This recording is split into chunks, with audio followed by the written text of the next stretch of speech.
Hello everyone, John Maher here. This is your weekly Grass10 grazing management update on the Dairy Edge.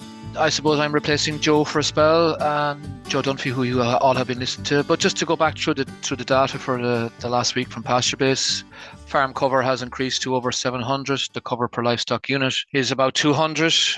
Growth has outstripped demand by about 13 kilos, 68 versus 55.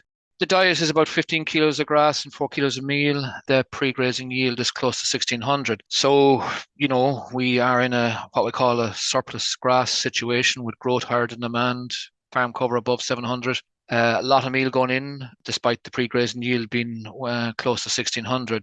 This brings challenges now for cow performance from our perspective. When we look at the Grass10, it's about 16%, 17% dry matter across the country. There are parts in the southeast that might be a bit drier because of the wind down there that we've heard about.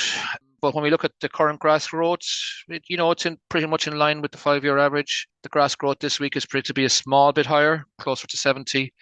The rainfall amounts ranging from, almost an inch to about an inch and a half.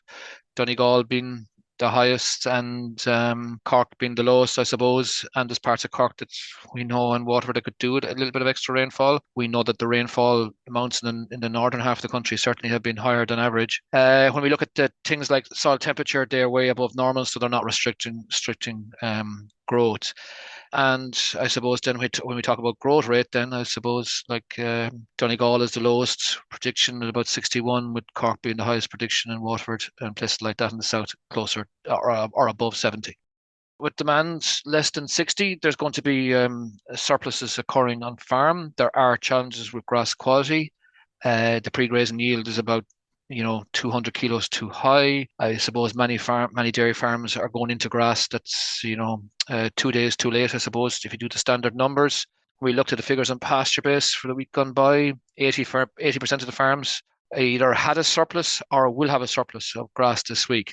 And you're right in the heart of the stemming season in terms of the grass plants. So entering into the right cover of grass is very important, that we protect the pre-grazing yield and try and enter into the right grass for the cows to graze at 13 or 1400. Parts of the country have come through a difficult spell weather-wise that's brought, challenges in grass quality. However, with the figures that we have, there is a need to act and adjust and get into the right grass as soon as possible. There are a small proportion of farms that are tight on grass supply. They're largely in the south, tend to be high stocking rate, and our farmer feature is one of those, which we'll come to a little bit later. But I suppose the main objective now is to try and deal with the sward quality challenges and get into the right grass for the herd. When you graze covers above 1,500, it tends to have a negative impact on animal performance. Grass recovery is slower, and cleanouts are compromised. And if cleanout is compromised at this stage of the season, when the cows return to that paddock in 20 or so days, there will still be quality problems to be dealt with. So it's important we try and hit the right pre-grazing yield. When you do that, most of the time the cows will do a good job of cleaning out the paddock, and there shouldn't be sward quality problems going forward. One of the issues, though, that is cropping up is that there's a lot of supplementation going in, probably too much, to be honest. The average is 4 for where cows are at this stage of lactation on good quality grass. 2 kilos of concentrate is adequate. The figures support the fact that residuals are too high, support the fact that the pre-grazing yield is too high, and therefore cows are, entering grass that's 2 days too late. There is, I suppose, challenges there that need to be addressed.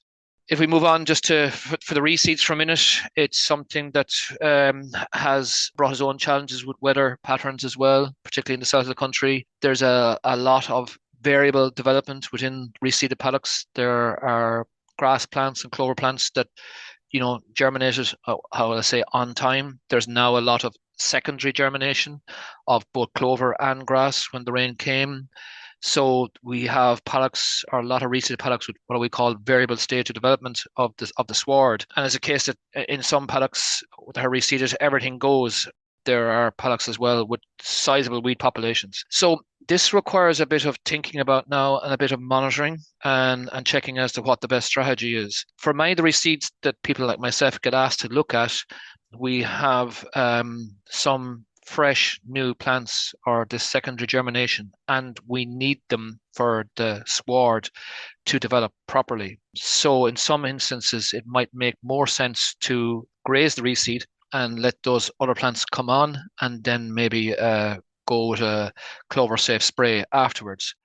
For other farms where the weed populations are very, very high, to the point that they've now taken over, different strategies are required here now. This may require adjustment in herbicide choice, particularly if you have large populations of the weeds that cause trouble, like thistles, docks, chickweed. Most annual weeds like fat hen, red shank, they're quite common too. Once they are topped or cut or grazed, they don't come back. Thistles, chickweed, and particularly docks are a different story. So they will need herbicide control. And, every reseed that has been planted in the last 5 or 6 weeks will need careful monitoring as to when that point comes. For most of the clover safe herbicides, it is the best time to control the dock population in a reseed because they don't have a deep taproot. They are vulnerable to being controlled quite easily. There is flexibility, particularly with a product like Proclova. You can graze first and then go with maybe a slightly higher rate than the reseed rate, as we call it, after grazing. So it just needs an assessment, and the paddocks need to be monitored to see where they're at. If we just move to, I suppose, the nutrient management side for a minute, when we talk about reseeds as well, sometimes an application of nitrogen wouldn't go astray to help boost sward development, to help and promote tillering. All this will help control the weed populations as well. When we look at, the more normal paddocks on the farm, an assessment of where we are with sulfur is probably needed at this stage. We're coming into the middle of June. The target for sulfur application on most farms is about 15 to 20 units of sulfur applied between fertilizer and slurry sources by the 1st of July.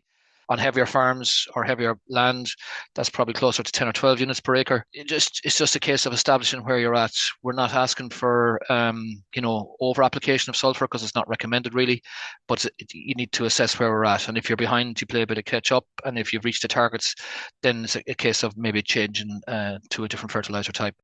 I suppose when we're talking about swards that are mature, we have some paddocks on the farms that have quite a good clover content now. We're in the middle of June.